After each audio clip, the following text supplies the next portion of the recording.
Hello and welcome to knowledgebank.pro. We have an epic video for you today as we are going to be talking about summarize, add columns, generate natural inner join, and a bunch of other table functions in Power BI DAX. If you're new to those functions, or if you're not 100% comfortable with using those functions, then you may want to stick around as the approach to this tutorial will be a little bit different.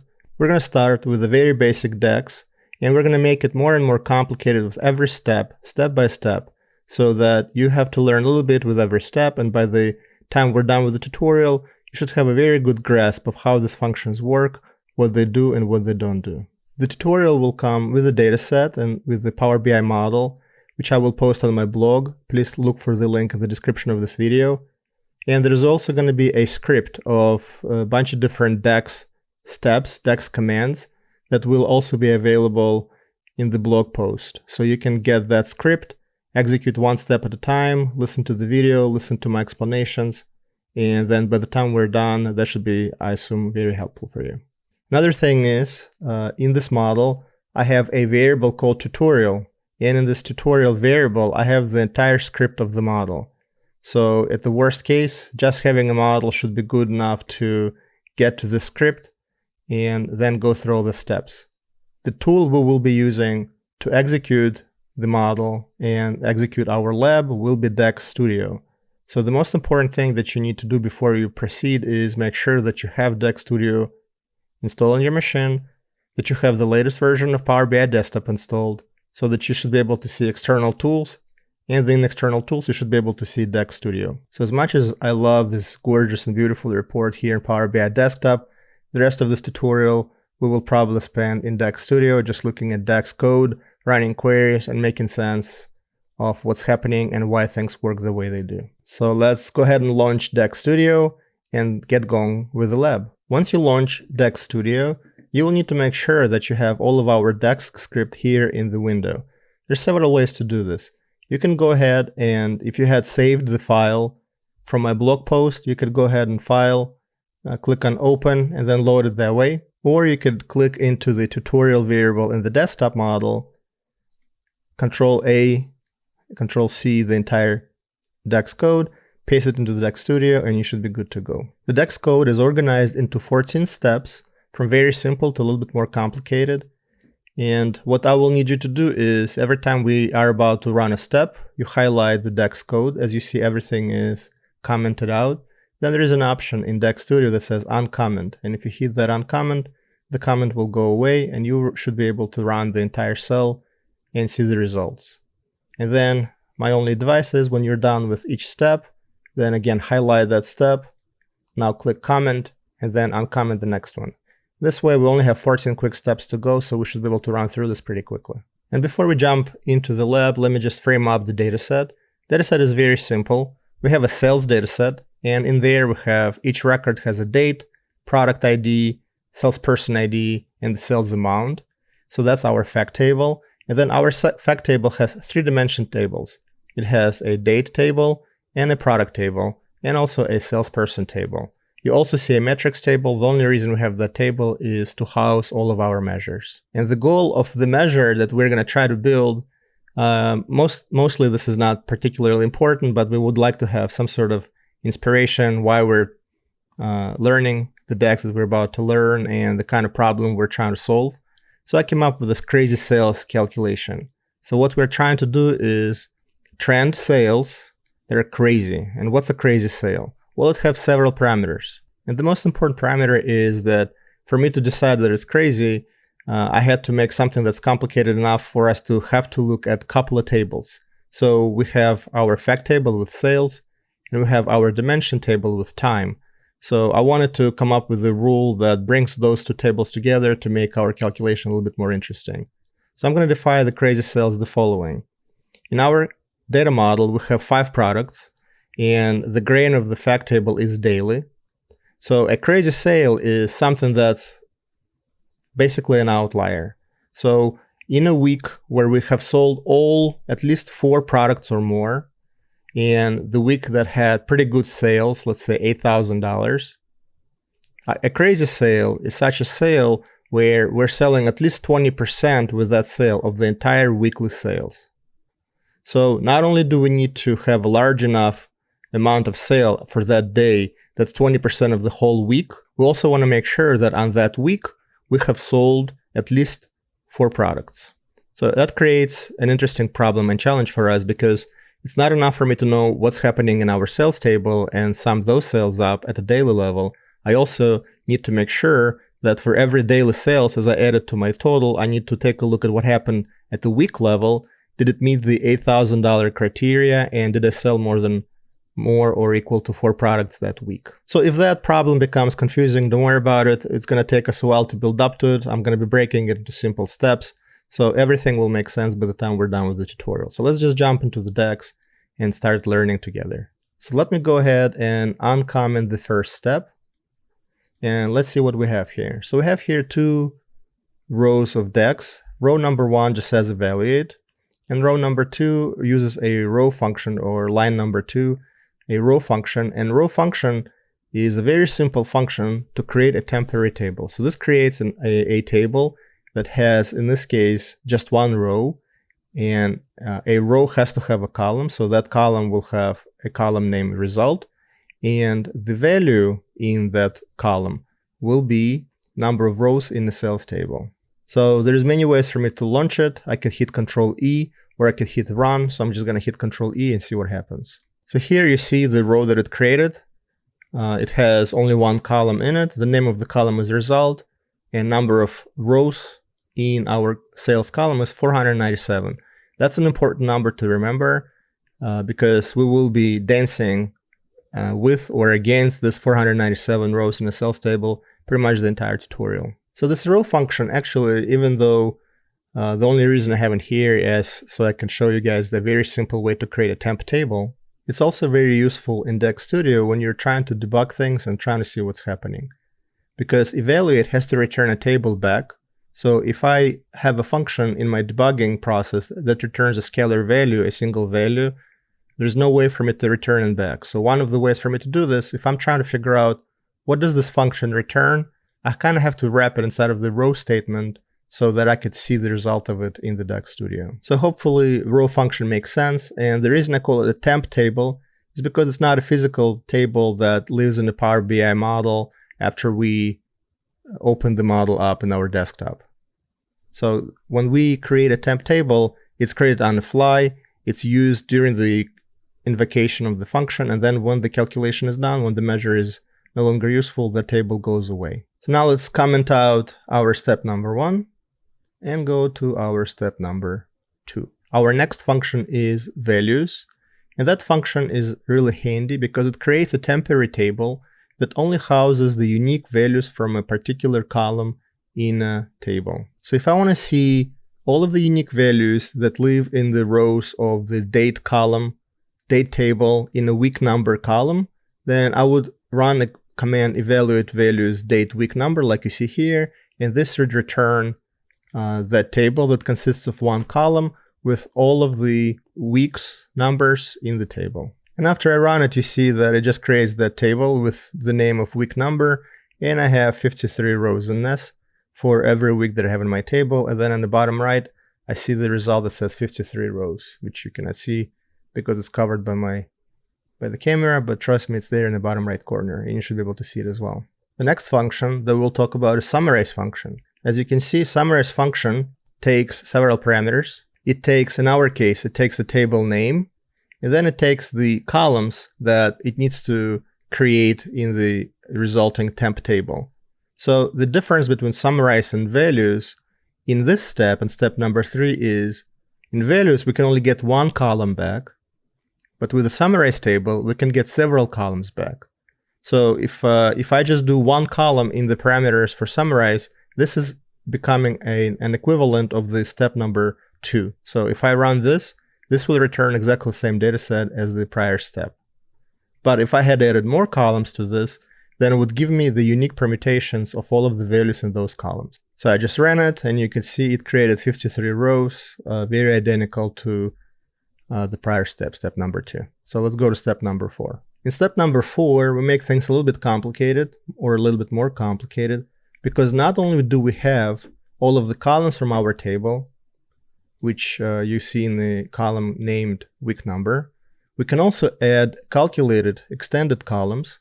And the way that works is we have to specify the name of the column, and then the function that we're going to use that will return a scalar value. It has to return one value because it's going to be done one cell at a time.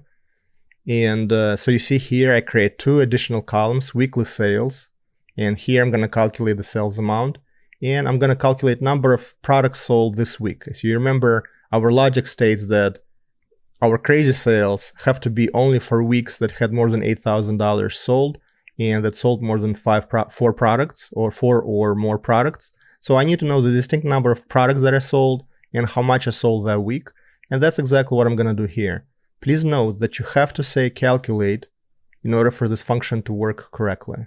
I did a controversial video a couple days ago where I said that some function is broken, but I was trying to say that you really need to be very careful when you use sum, distinct count, and other functions along with summarize, because unless you use calculate, their behavior is not going to be what you're expecting it to be. So let's run that and see what happens. As expected, now we have the same column as before, week number. So we have 53 rows that came back. And then for every week, we calculated what was the sales and how many unique products were sold that week. So we're getting an inch by inch closer to the final calculation we're trying to implement. But we're only on step 4, so we have 10 steps to go. It's going to get a lot more fun still. Now we're getting to one of my favorite functions in Power BI, add columns. And here you can see that add columns, at least on the surface, looks very similar to the summarize function. It also looks like we're starting out with some sort of table, right? So we're starting out with the table, and then we're adding columns with calculations in subsequent parameter list. So we have our week number, then weekly sales, products sold this week, and when we run this, the result should be exactly the same as we saw from the prior step. So you're probably asking yourself, so how are they different? So with the summarize function, we do have the same parameter, very similar list of parameter. We start out with the table name, and then we're listing the column names.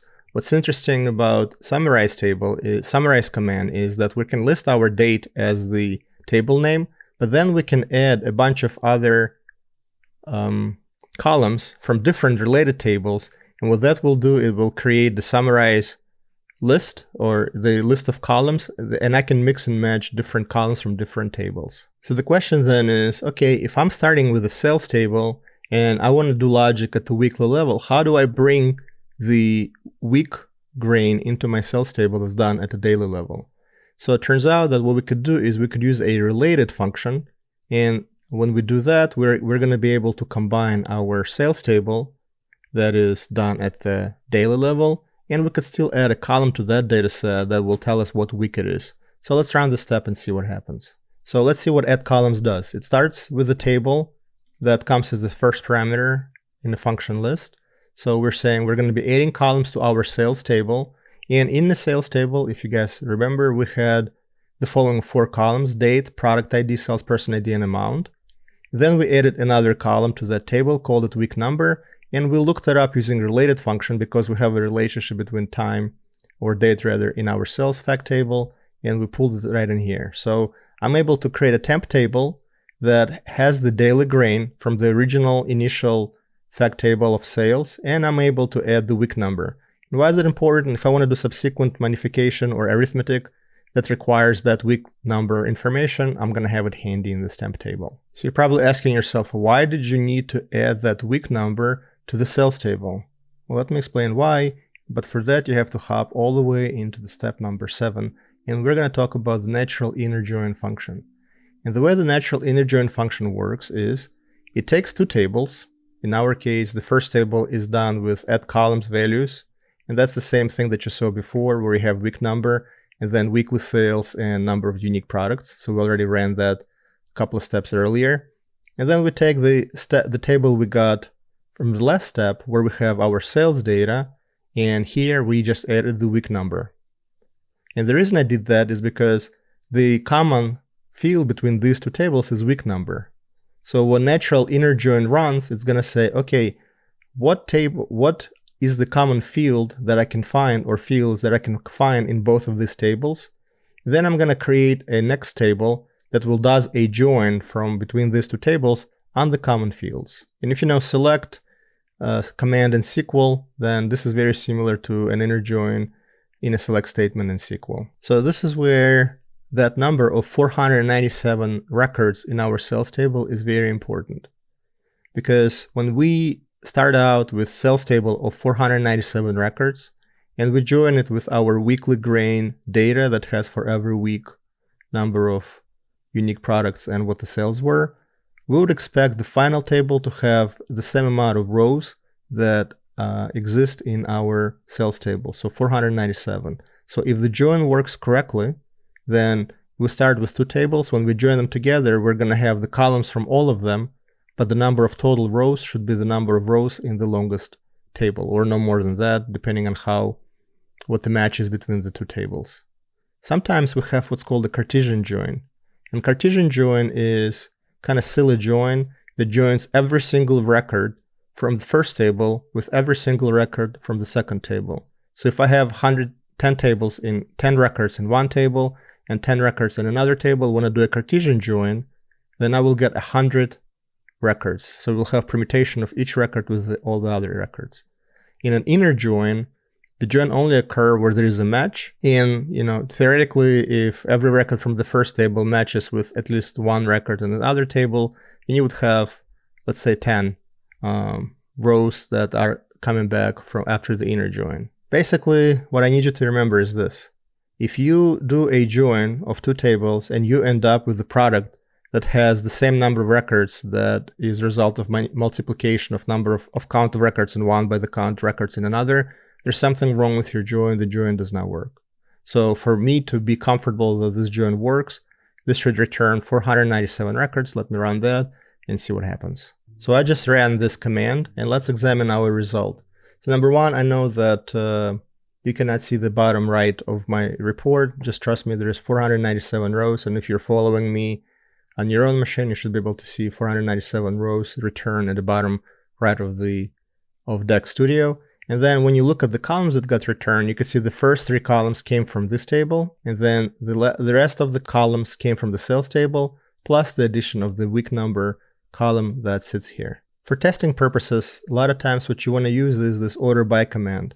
So I had it commented out before in the prior step, so you see that my date is coming in into random order. If I run it again and I have this order by, and date is one of the columns in my data set, then this should be ordered chronologically, and we should be able to test whether this result makes sense. So in here you go, we have everything's ordered by date, and you see that date is in incremental order, and we could definitely see that only week 1 is matching with first week of January, and week 2 is matching with second week of January, so our join works. So now we're in our step 8, and it's a little bit more involved, so I want to walk through this in a little bit more detail. So here, I'm going to introduce a couple other things. So in this step, what we do is we now want to start to get closer into our calculation where we're starting to implement our logic.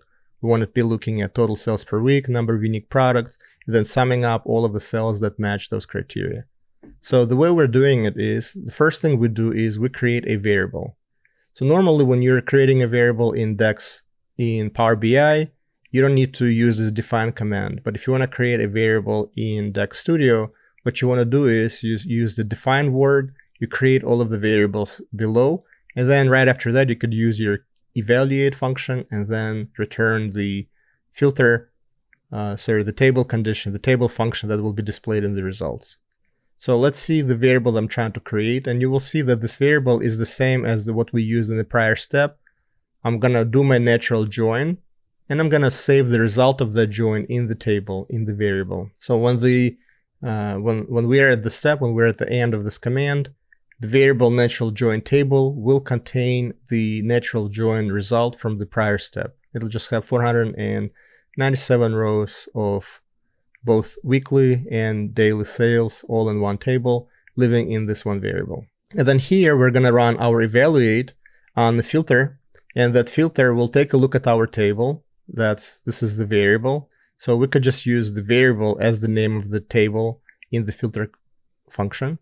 And then we're gonna specify the filter condition that satisfies our crazy sales. So we're gonna look at all of the sales, and we're gonna say for this week, did we sell more than 3 products? If yes, did we sell more than $8,000? If yes, the share of the sale, is it more than 20% of the weekly number?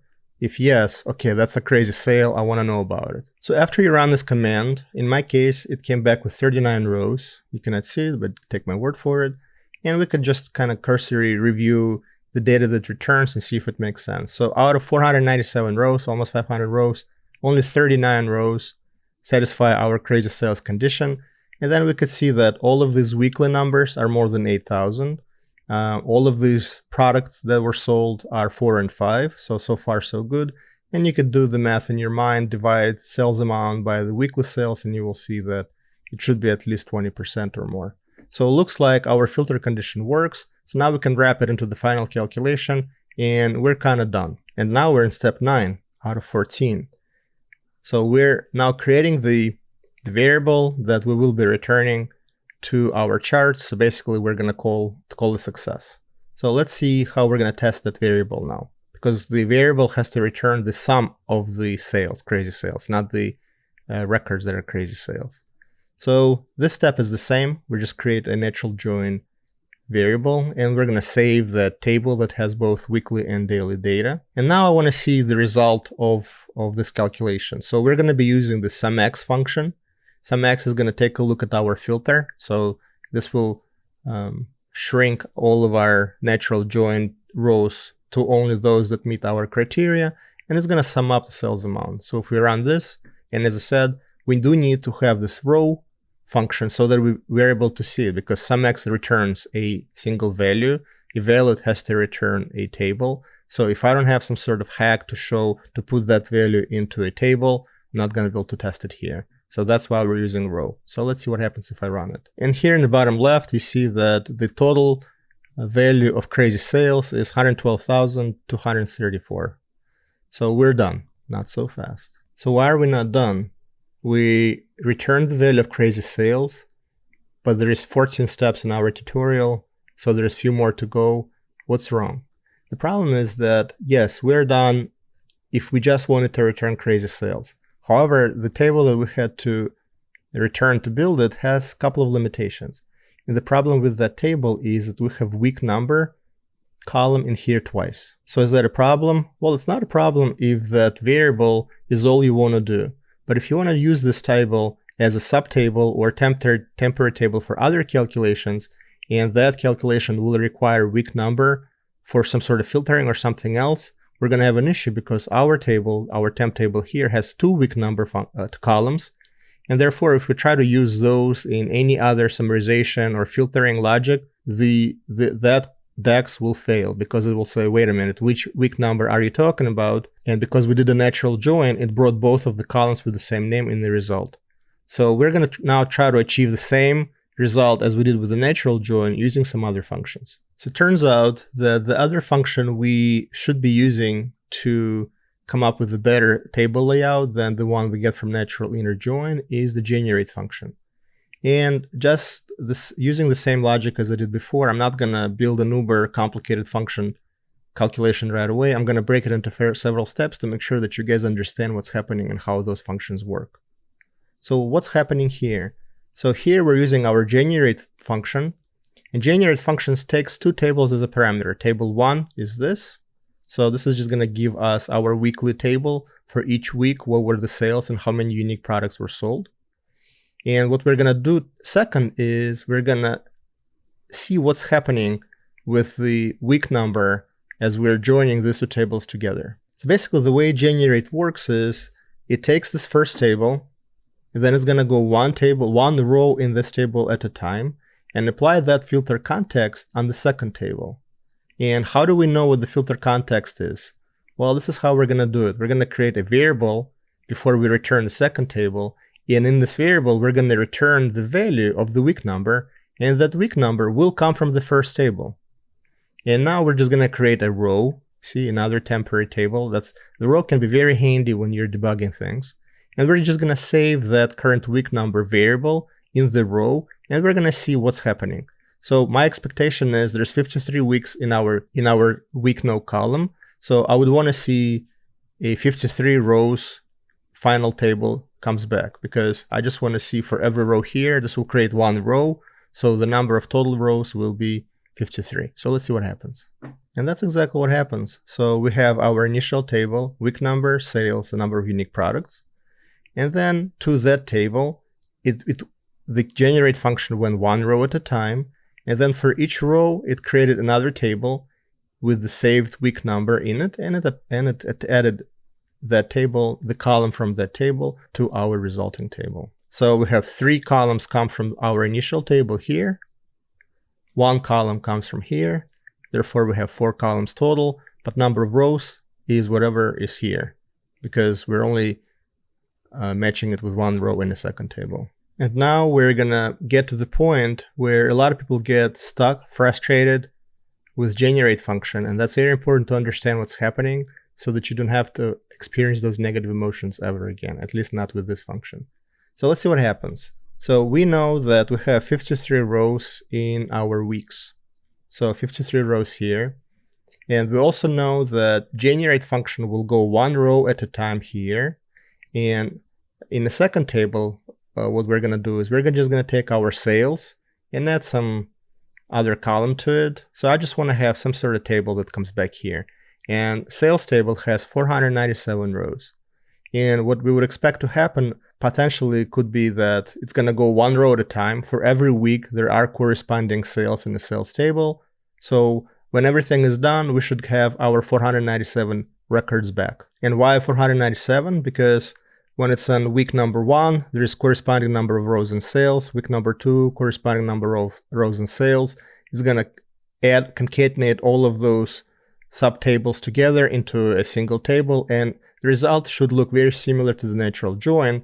The only difference is because we don't have week number column in sales, then we should not see it in the final result.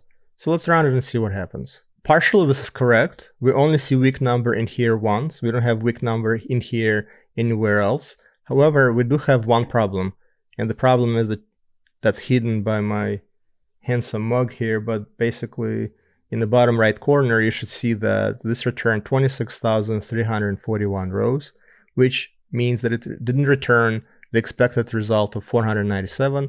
It returned a Cartesian join. It returned the multiplication of 497 times 53.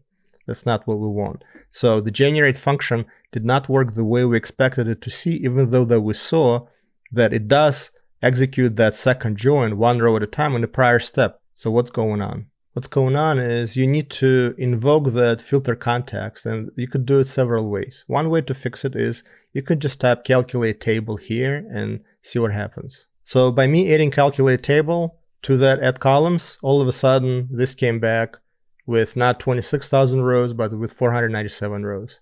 So what it's doing is it does apply 1 row at a time, and then it enforces that filter by using the calculate table function. Another way to fix it, and yes, I know I'm using fix it very broadly and not very technically correct, but for a newbie, I think that's the better term. It's something that they will remember. So the other way to make it work and make sure that you're not frustrated is you, instead of using sales in add columns, you use related table. So now for every row in these values, it's going to find a related tables, related records for every row, and then you could do your add columns logic here. So if I run this will come back again with 497 rows. And now we're almost at the finish line, because turns out we had 13 steps and not 14. That's pretty awesome. So all I do here is I do my generate for all of the weekly information that comes in this table. I'm going to join all of the related sales to that. And then I'm going to apply my filter where I want to see records where there were more than 4 or exactly 4 products sold that week. Weekly sales more than $8,000, and each sale on that day was more than 20%. So let's run this. And here you go. This comes back with 39 rows, the same amount of rows that did with the natural join after the filter conditions are enforced. However, that table is a lot more manageable because we only have week number in here once. So if I now want to use week number in subsequent table manipulation, save that off in another variables and do something else, and add any other type of aggregations or math at the week number level, then I'll be able to do that. And now we're almost done. We're at step number 13. We're just going to run our command now, the same sum x, on our new and updated filter condition, now based on generate function and not natural inner join. And then when it works, we'd expect to see the same value. So let's run that. 112,234, which is exactly the same number we saw before. Now we're done. Okay, I know this video was a marathon. It took a lot longer to record than I thought it would, but I really wanted to break it into small little steps so that somebody who's a newbie or not 100% comfortable and confident with using summarize, add columns, generate, natural inner join functions, hopefully that cleared things up for you a little bit. So go ahead and download the class materials, lab materials, play with the calculations, and I hope you found that format to be useful. Hope you enjoyed this video and found it to be useful. Looking forward to seeing you back very soon. Thanks and bye.